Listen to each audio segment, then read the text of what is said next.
If you've seen what I've seen, the fuel pressure was much lower when I was cranking, and then when I let off the key, it went up. Sometimes that could be due to a weak battery. As we see, there's a newer battery in this one, but it's a 650 cranking amp. We'll hit OK, and we'll see where this battery tests out to be. 454. So we are a little bit on the low side, but what we could do is put a battery charger on this. I'm going to give it no other assistance, but just simply cranking it. Abracadabra.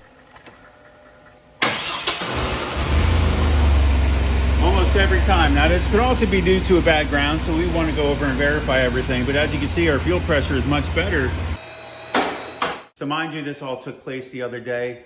So I put the vehicle up on the lift. I was like, okay, if we put a new battery in there, it'll probably start more frequently. Maybe once in a while need an extra tooth.